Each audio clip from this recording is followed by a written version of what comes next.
Matapos ang inaugural session noong ikapito ng Hulyo sa Session Hall sa The Bunker, simula na ng bagong legislative calendar ng Sangguniang Panlalawigan ng Bataan.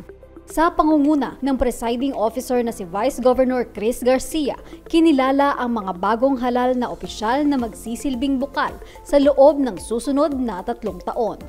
Ang pagkakakilanlan po pala sa atin, mga lingkod bayan, ay hindi dun sa picture na nakikita nila dun sa tarpaulin natin at hindi din dun sa pangalan natin na paulit-ulit na kinakanta dun sa ating mga campaign jingle.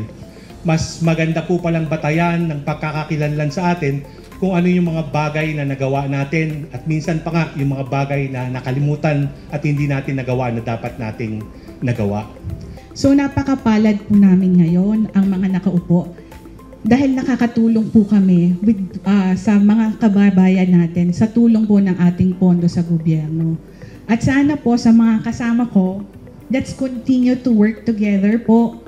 Sana lagi tayong magkaisa para po sa kabutihan ng ating mga kababayan.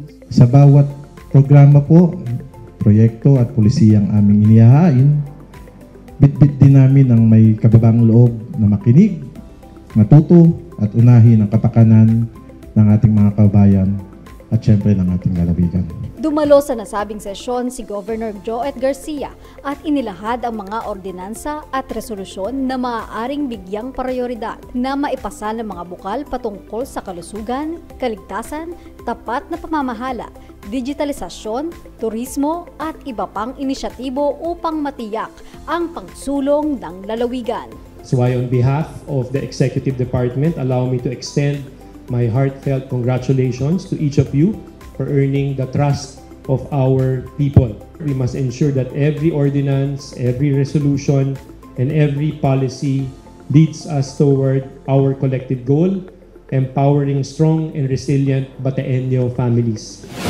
Mga proyektong pabahay sa bayan ng Pilar, Orani, Limay at Dinalupihan ang nakatakda ng simulan matapos lagdaan ng isang tripartite Memorandum of Understanding sa pagitan ng pamahalaang panlalawigan ng Bataan, Shanghai Philippines Construction Corporation at Fujian Hongheng Construction Engineering Group Co. Ltd.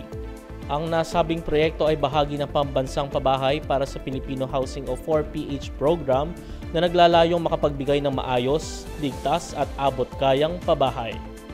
But we are very pleased that this is an exemplary initiative of the provincial and local government units and developers as it testifies their commitment to embrace the program and really provide for sustainable, livable, and resilient housing for the people of Bataan.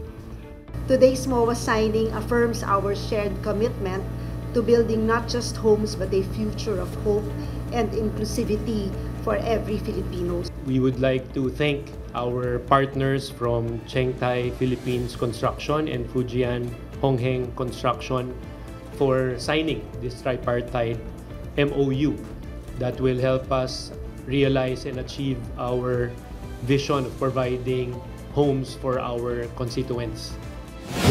Kinilala ng World Travel Index ang Balanga bilang isa sa pinakaligtas na lungsod para sa mga lokal at turista mula sa buong mundo kung saan mataas ang antas ng seguridad at mababa ang bilang ng krimen. Ito ay matapos makakuha ang nasabing lungsod ng 76.15 score sa Safety Index na pang-4 sa pinakamataas na pwesto sa buong Pilipinas. Patuloy naman ang pagbaba ng bilang ng krimen sa buong probinsya ayon sa Bataan Police Provincial Office. Kamakailan ay iniulat sa pulong ng Provincial Peace and Order Council na bumaba ng 27% ang mga insidente ng krimen nitong Hunyo kumpara noong Mayo.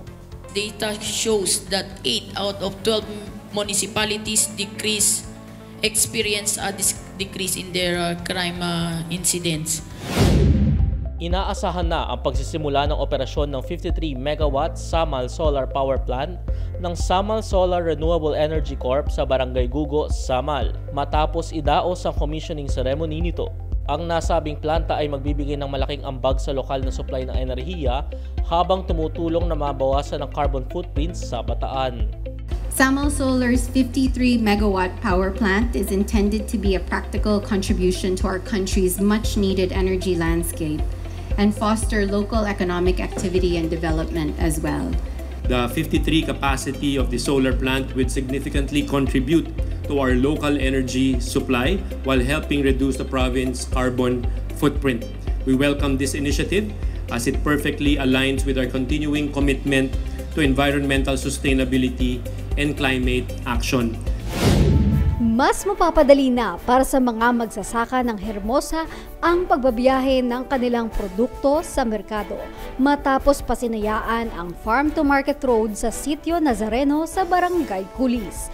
Ang nasabing proyekto ay inaasahang higit na makatutulong upang pataasin ang kita ng mga magsasaka, palawakin ang oportunidad sa paghahanap buhay at mas maraming proyektong pangkaunlaran sa ating lalawigan. Pero this time, we are very proud dahil nakita naman natin ang pagbabago sa ating daan, ang ating ease of transportation na tutulong sa ating mga farmers and farm producers para sa kanilang mga gulay at prutas. At napakahalaga po ito at saka yung ating fish landing na binuksan din kamakailan dahil ito po yung magiging susi sa mas marami pang proyekto na isasalang po ng ating probinsya. Nasa kabuuang 150 benepisyaryo mula sa Barangay Sapa, Samal ang tumanggap ng cash assistance sa ilalim ng proyektong Lawa at Binhi o Local Adaptation to Water Access at Breaking Insufficiency through Nutritious Harvest for the Impoverished ng Department of Social Welfare and Development. Ang nasabing proyekto ay naglalayong makapaglaan ng cash for work at makatulong na maging matatag ang mga komunidad sa pamamagitan ng pagbibigay ng sustainable o pangmatagalang pinagkukunan ng pagkain. Dahil po ginagawa lahat ng ating pong munisipyo nila Mayor Alex para makonekta na ang iba't ibang programa na talaga pong magiging sustainable.